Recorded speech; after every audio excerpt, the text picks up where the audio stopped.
Hello, this is Coach Tim Campbell, and I'm your host for the Self-Made is Myth, Make a Difference Together show, where we are talking with successful business owners to hear their story of the journey to building their business. And because we know that running a successful business and achieving success in business is not something that we can do on our own, we're taking time out to recognize the folks that have helped us along that journey. I'm excited to have a fellow business owner with us today from Indiana. My guest has a combination of a passion and perseverance, which has served him extremely well in business. He enjoys spending time at the lake with his friends and family, and he's proud of the business he's created that's allowed him to walk away from a paying job. It's my pleasure to welcome Don to the show today. Hello, Don. I like that. Thanks for the introduction. Love it. That's awesome. Well, hey, let's have you continue with that intro. Tell us a little bit about yourself. Introduce yourself. Tell us about yourself, your personal story, maybe, where you were born, where you live, a little bit about your family. Sure. You gave me the best introduction, right? So my name's Don. I'm the founder of IVFCRYO and CEO. I grew up like you in Indiana, or at least you're in Indiana. I grew up in a place called Anderson, Indiana, a little north of Indianapolis. Well known for automotive parts and things like that until the industry kind of shut down and went away. But that's what Anderson was a factory, automotive factory part. So grew up there. After high school, I actually joined the Army and went in as a medic and served almost 4 years in Hohenfels, Germany, largest training facility in Germany. And so anyone going down, downfield to the they'll always get trained in Hohenfels, Germany. And so that was pretty exciting to be a medic there. Lots of training accidents and things going on there. And then I came back to Indiana, of course. Came back to Indiana, Indianapolis area. And then I went to school at Indiana University, Purdue University in Indianapolis. So that was great for me. Shortly, I graduated with a Bachelor's of Science degree in biology. Shortly after that, I started working for Indiana University and started my biobanking journey and career. That took me to California for about 10 years, but now I'm back in Indiana running IVFCRYO and having a great time. Fantastic. Awesome. So you mentioned earlier, or I mentioned in your intro that you like spending time with family. So tell us about your family. Yeah, well, my dad's gone. He passed in 2006, but we were extremely close the whole time. And I got a feeling we're going to talk a little bit about that today during the show here. And my mom had since moved down to Arkansas with her brothers and sisters. They're all living down there, but I still have family here. My brother is here. My friends are here that I grew up with, and so just like I said, on the weekends we're either at a campfire or on the lake. Just kind of trying to find that time outside of business to relax our minds for a little bit. Fantastic. So is there a funny story, Don, that your friends or family like to tell about you that you'd be willing to share with us today? And you know what? My funny story is that I don't have a funny story. I don't know. Is that weird? Is it weird? I'm sure there are funny stories about me out there. I don't know that I should share those. I don't know. So what's going to happen is when people hear this, they're going to tell us about the stories in the comments. So I think that's even better. Join in, publish in the comments, tell your funny stories about me. There we go. All right. So Don, tell us how the business came about, and at what point did you have the confidence that you could run your own business? Well, the business came about. I was already working in the industry. And so I feel like after 10 years of working in the industry, and, I was mentored by some of the legends in the industry, Cappy Rothman, Charles, I'll remember those names in a minute here, but there's some legends in the industry that really mentored me throughout.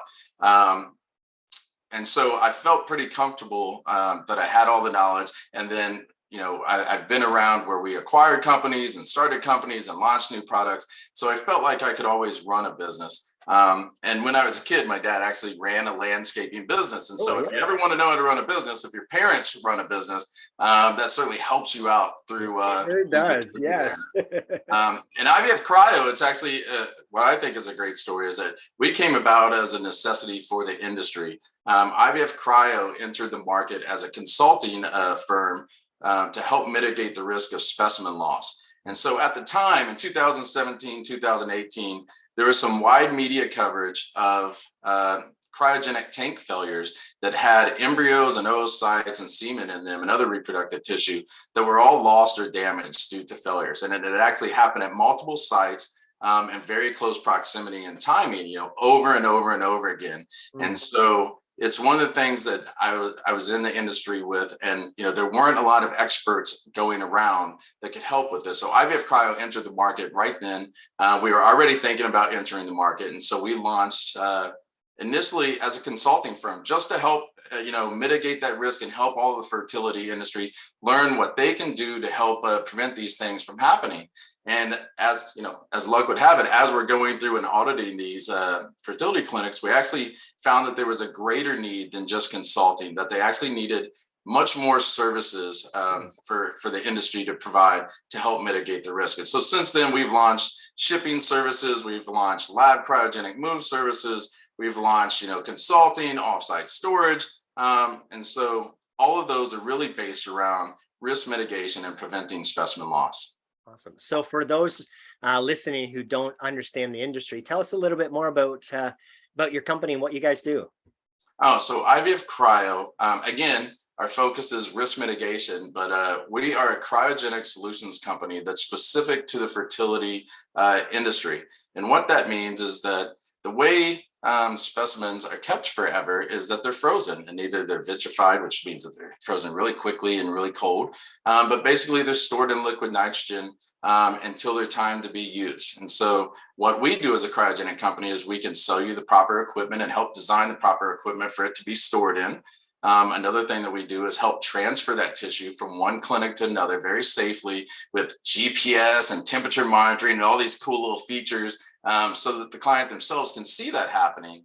And then we'll also do large lab cryogenic moves. As fertility becomes much more commonplace, you have to open up new facilities, and they have to be, these stellar, world-class biobanks, fertility clinics, and then you need to move your tissue from one place to another. And so IVFCRYO helps move all of that cryogenic material from one place to another, to the other lab, extremely safely. And the last thing that we do is we help clinics and fertility clinics and everyone in the industry mitigate the risk for what they're doing internally cryogenically with best practices.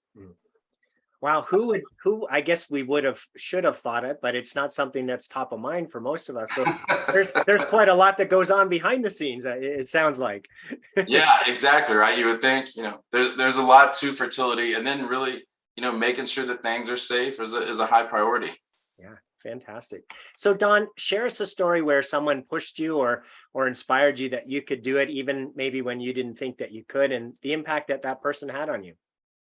Well, I really like this question. And, it's not, I would say that somebody that pushed me and inspired me throughout my years is, we're going to go back to my family. It's always my dad, right? So I was extremely close with my dad, from him going to baseball games and pushing me through baseball games when things didn't go right, to coaching my little league, or, when it came to business, when it was time to run his business. I think he was, a huge influence on my life. In fact, I'll share you a little bit of his story, and that he worked for a factory almost all of his life, grew up in Anderson, worked in Anderson, and then those factories closed down. And so when those factories closed down, all of them closed down. There were no jobs to be found around. And so you have to figure out, what are you going to do when that just happens and you have a family, right? Yeah. And so you can go try to find a job, go move, there's a ton of options. What he did, I thought, was extremely spectacular, in that he talked to my mom, he talked to my brother, and he said, I'm going to launch our own business. I'm going to take my pension that we have there. We're all in on this. Every bit of money, all in. We're going to launch our own business. And he launched a landscaping business. My mom did all the finances. My brother was the operations director at the time. My dad, oversaw sales. And I, as a younger kid, would just work in the summers doing landscaping, which is the best job in the world.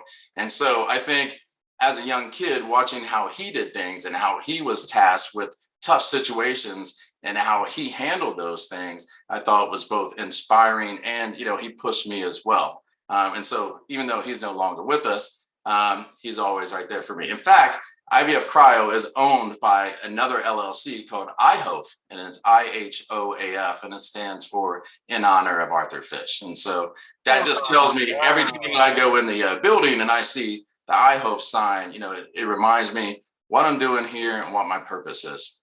Oh, wow. What an incredible legacy way to honor your dad. That's awesome. Well, thanks.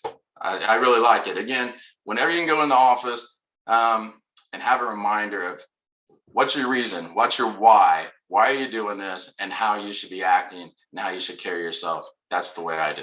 Yeah. It reminds me of Simon Sinek's book, Start With Why, in terms of we all have to have that purpose, that greater reason why we're doing what we're doing. If it's just based on money, it's easy to get discouraged and frustrated and want to give up. But if we've got that bigger reason, that bigger purpose, and it sounds like you certainly do. Thank you for sharing that with us. Yeah, absolutely. Thank you for the question. I thought it was a great question. So Don, what's your biggest learning as a business owner? You ever see that show Big Brother? Yeah, you watch Big Brother? Yeah. They always say, expect the unexpected. That's my biggest learning, is to expect the unexpected. We launched in 2018, but really didn't do business until 2019. And if you know the timeline, COVID happened early in 2019.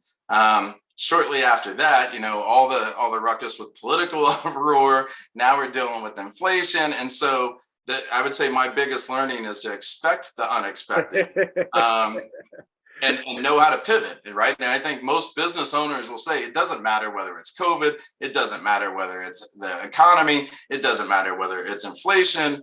There's always going to be something coming up, right? And so I'd say the biggest learning that I did is expect that something is going to happen. It's not going to be all smooth for you. Know how to pivot or else you won't survive. And that's just the truth. Yeah. I love your advice on knowing how to pivot. So unfortunately, when COVID came about, a lot of business owners kind of just ducked their head in the sand, right, and said, hey, this is going to pass over in a couple of weeks.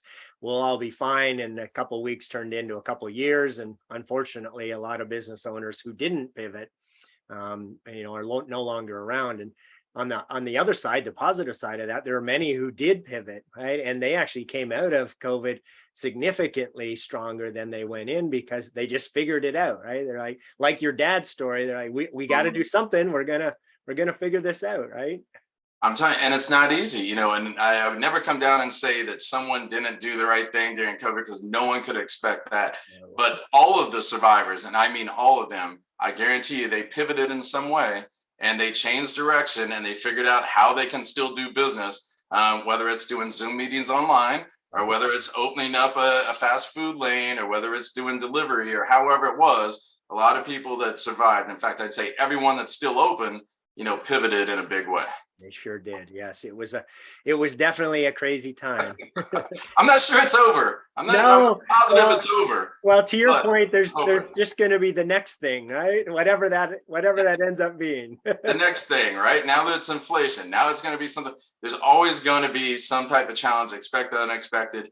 Be ready to pivot. I mean, it's always in my head. All right, if something comes up, what's the next thing? How do I do that? And so, I don't know if that's advice, but that's how we did it. Yeah. That's how we survived. And to your point, it's not even like you can plan what the pivot's going to be, because you won't know where to pivot until the thing actually comes. So you just have to be ready to act quickly.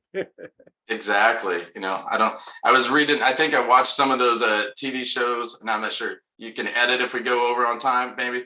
I watched some of those TV shows about how Budweiser pivoted during when they shut all the alcohol down, right? And so they started making soap, or they started doing this. There's a million other things. I'm sure that most people would have thought that they would have had to shut down their business during Prohibition, but they found a way. They pivoted and found a way to stay open.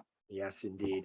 Don, we know that business success doesn't happen in isolation. So tell us about your biggest business challenge during the years, and maybe a fellow business owner who came alongside you and helped you get through that. I'll use COVID as an example. I'm sure that's come up a million times for you, and it's no different, just since we're on that topic. Yeah. During COVID, we couldn't necessarily talk to people. We had to go to Zoom meetings, or, a lot of the businesses shut down or weren't open. And so we were in growth phase that year. So we had designed things and we were ready to grow. And that requires going to conferences and meeting people, and all of that had stopped, right? And so as a new business, how do you figure out how to pivot and what to do? And so actually one of my friends called Michael Levin owned some businesses in the same arena out in California. And he had actually, had several coaching discussions with me, I think. And, I'm really thankful for that. And what he had said and the advice he gave me, and I followed it, was let's focus, why don't you focus on the things that you can control right now? Let's focus on enhancing the business plan. Let's focus on making sure that all your marketing materials are ready to go. So when we're open, that's ready to go. Your brochures, let's make sure that your website was ready to go. And enhance that. Let's see the things that we can work on. Luckily, we did have business that we could continue on, but there was a lot of things that we could do. Really what COVID did for us was give us a pause and say, let's really solidify our business. So next year, hopefully, when this is ready to go, or in 3 weeks or 2 weeks, then we're ready to shoot to the stars, right? We're ready for that growth 100%. And that's what we took the time to do. There are a million other people that helped me through that same thing. My business partner, Brian Hoff, my brother, who was, always there on the phone saying, hey, what are you doing for COVID? What's happened? How are you going to, and, he would help me pivot as well. But there's quite a lot of people, but I remember Michael Levin had sit down and coached me, and I, spent countless hours in his office going through those things. It reminds me of the idea of slow down to speed up. So you took a pause, you got some of the things together that you may not have really had the time to do if you were, just running into launch. So that's awesome that you got that advice. Stephen Covey, he has that principle of circle of influence versus circle of concern, right? And we can often get ourselves caught up in the things we can't control. But if we focus on the things that we can control, then our circle of influence actually expands, because as we control those things, there's then a multiplier effect of the more things pop up that we can control, and our circle of influence grows. And you know what? It occupies your brain in a different way. Instead of stressing out on the things that you can't control, which is really just what you just said, I was able to focus on, all these great things and be ready to grow. So it really just helped the business in the long run. As you're running and growing a company, you almost never have the time to sit back and say, right, all right, let's fix X, Y, and Z, or really think this through again. So it allowed us that time.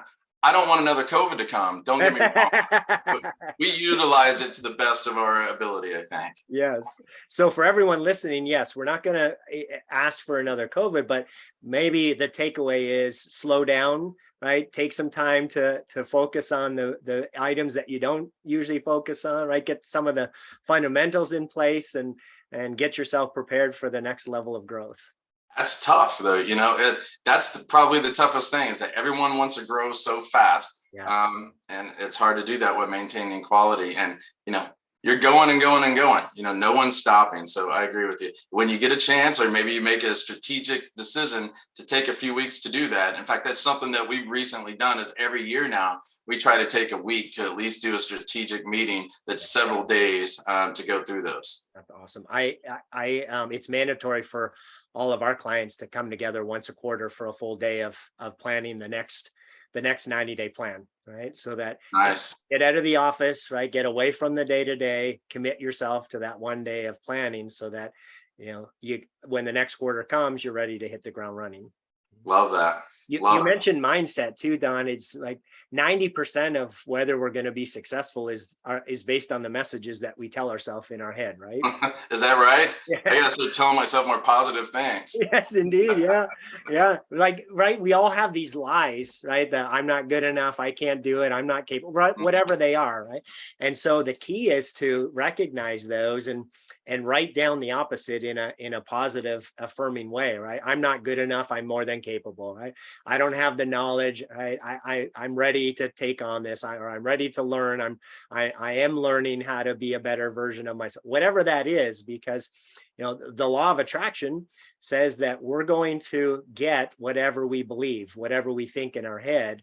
So the more we can cut off the negativity and replace it with positive, affirming thoughts, then that's what's going to end up happening in our personal life as well as in our business. I'm a big believer in that. And let me tell you, those voices are going nonstop. As a business owner or just a person in general, that self-doubt is always in there. What now? Oh man, there's something else. But yep. You just got to keep positive, right? Keep pushing through no matter what, and hopefully good things happen. Yeah. And everything that, generally speaking, everything that we want in life and everything that we want in business is on the other side of our comfort zone. So if we're constantly in this state of, I haven't done it before, then it's natural to have those self-doubts, right? And those questions and those fears. And so it becomes even more important as we're growing something new, that we cut those negative thoughts off and replace them with positivity, because we can get caught in that spiral of, I'm not good enough, or the self-doubt and the fears, or the imposter syndrome is the word that is popular now. Yes, absolutely. Fake it till you make it, right there. Right? Yeah. That's it, right? So Don, if I asked you to pick 3 people in your business owner journey that you're most grateful for being there as part of your business's growth, who are those 3 people and how they help you? Oh, that's easy. One, there's about 50 or 60 of those people. But if I have to choose 3, it's actually a pretty easy 3. One, my brother. My brother has actually been involved with my business since day one. And even before that, we were constantly on the phone talking about what could business look like, what could it happen. And all those voices that you just talked about that are in your head of self-doubt and it's not going to happen. And what do I do now? And woe is me. When you have someone within your family or anywhere that you can talk to, and they always have your back no matter what. And they're always also there to give you a reality check and tell you how it is. Yeah. And you get a little high on the horse, so I really appreciate my brother, number one. And what's your brother's name? Ed Fish. Okay, awesome. He's a director of operations at the business now. And he's been, like I said, been there since the beginning, doing little things and anything that he can. And so that's number one for sure. Number 2 is my business partner, Brian Hoff. When they tell you to find somebody with a different skill set than you, yes, Brian's a godsend. Brian has a skill set of dealing with finance. Brian has a skill set of dealing with legal, and Brian has a skill set of doing agreements. And so Brian can look at line by line legal agreements for hours at a time and can look by cell of Excel for hours and like for weeks on end, and he's having the best time in the world. And so I'm extremely helpful for Brian, or thankful for Brian for all the help that he's given, for his skill set being completely different what my skill set is, and for just, believing in the company the way that he does. We worked together at California Cryobank for about 10 years. And so, he was doing our finances already with IVFCRYO. And when we discussed and had the opportunity to come on board, he was 100% in, and we complement each other so well. And that's awesome. And I would suspect then that you staring at a legal document for 2 weeks is not something that would make you happy. It makes me so mad. I get so angry. I hate it. I just hate it. Who's your last person? My last person is actually our very first employee of IVFCRYO. And again, there's probably a million other people, but I want to mention our very first employee, Emmy Karimi. And it's funny, although we hired her to do one job, she's probably doing about 10 other jobs right now. And it's always that person that's your first very employee is, pretty special in the first place. But when you see what they can do, and it's so more of, they're such a high performer. They've done so much more than anything that you could ask them to do. And so I'm extremely appreciative of that person. And, it's even the one thing I'll say, I joke with her, it's just a little bit annoying that whenever I go to visit clients, they always say, hey, oh, by the way, Emmy's great. I love Emmy. No one ever says, Don, you're great. I really love you. But they say, by the way, Emmy's great. We love her. Every single person. So awesome. Maybe they're telling her the same thing about you. Yeah, I doubt it. It's okay. It's completely fine. I'm fine with it. I've come to terms with it. Right. Don, as you think about the next 3 to 5 years, what are the biggest challenges you see that you're going to face in hitting your goals, and who are the types of people you're going to need to overcome those?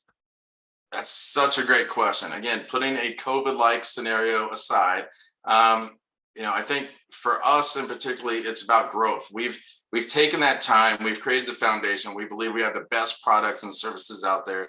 We believe that we've distinguished ourselves and that we're extremely unique in our market. And so launching that growth is, our primary mission, and it's going to be our primary challenge. And the right people to do that. And I will say even one more thing along with that. It's not just the growth, it's how do you grow without compromising the quality. So we can grow extremely fast. We touched on that a minute ago, but how do we do that and still maintain our quality of operations and our customer service? Because we're a customer-based company. And the people... That makes me think of, so the difference between growing and scaling, right? So growing can happen and we trip all over ourselves and mess it up. Scaling means that we've got the foundation in place to support that growth. Yeah. Yes. Thank you for chiming in with that. Scaling was probably a better word, because when you scale, you're scaling everything, including your quality. And so you're not compromising anything. So I love that term. And then the people we want around us, we've actually gone out and we've hired, well, we didn't hire, but we brought in a team of advisors. And so this has been key for IVF Cryo. We have a lot of people that are not on our advisory board that help us throughout the industry. And I love that about the fertility industry. It's small, it's niche, and everyone knows each other and everyone's willing to help each other. And so I can't give enough thank yous out there and name enough people for that. But I would say as we grow, we want those people. And so we went out and we have a team of advisors, Adrian Alorza, Joel Reynolds is our quality person, Cappy Rothman, who ran California Cryobank, I had mentioned earlier. And by the way, the other owner was Charles Sims. He's going to kill me for not remembering his last name, and so is everyone else.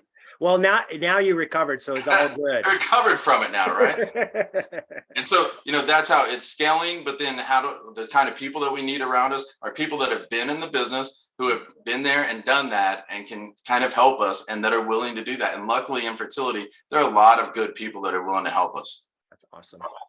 Jim Rohn, one of my favorite authors, says we become the average of the 5 people that we spend the most time with. So, Don, as you think about that, what advice would you have for business owners who are trying to do it all on their own?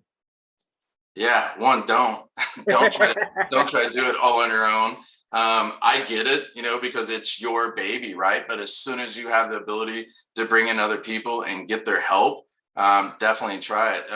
Scary part is some of those people are probably limiting you, the people around you, and some of the people you need to bring in and find new people, right? So we went out and we found a team of advisors that, I wasn't good friends with before this. I reached out to them, told them what we were doing, explained, and they were able to come on to just help us. And we had other people in the industry that I wasn't necessarily friends with that are just willing to help us. And once you reach out for help, and so one of the things I learned in business that we actually didn't get to because you wanted just one, is that you got to be willing to ask for help. And when you are, there are a ton of people there willing to help you, but you have to ask for it. Yes. You've got to make yourself vulnerable, right? Because people aren't going to just give the advice because they don't want to come across as, condescending or interrupting your life. But yes, you're right. As soon as you say, can you help me? People love to feel like they've got the ability to, share their wisdom with others and help others. Yeah, absolutely. So, the people around you, I would challenge people to expand their circle and go talk to industry experts that are in your industry, get their opinions, let them, get their advice, tell them what you're trying to do, get their advice. A lot of people will give free advice. And so take it, take good free advice. Yes, absolutely. Last question here, Don. If there was something catastrophic that happened in the business, who's the first person you'd call and what would you want from them? I've already answered this question. If you hear the same names throughout this, so it's going to be my brother. It's going to be Ed Fish. He's the person, whenever anything happens, I call and complain to him. And he tells me everything's fine. Don't worry about it. Quit complaining. Get up and do something about it. And so that's really, really our relationship. I love it. And do you give it back to him as well? I try. Yes. The answer is yes. If he were here, he would say yes, definitely. Absolutely. 100% over. Awesome. Don, you've been blessed with some incredible people who have helped you on your journey. If they were all here on the show today, what would you want to say to them? Well, hopefully I say this to them all the time, but every one of you that I mentioned and a million people that I haven't mentioned here in the show, and I mean a million people probably, they're helping my dreams come true. So thank you very much. I think I say that quite often. I think it's not something that new that they're hearing, but everyone that we've mentioned, they're helping my dreams come true, my dreams to own a business, my dreams for a better life. And so I'm really appreciative of everybody out there. I love it. Don, it's been an absolute pleasure having you on today. Thanks for being on the show. Thank you. I appreciate it, Tim. To everyone who tuned in, thanks for listening to the Self-Made is a Myth show with your host, Coach Tim Campsell. Be sure to help us spread this movement by liking the show and posting it on your social media channels. And to join our movement, go to bemadtogether.com.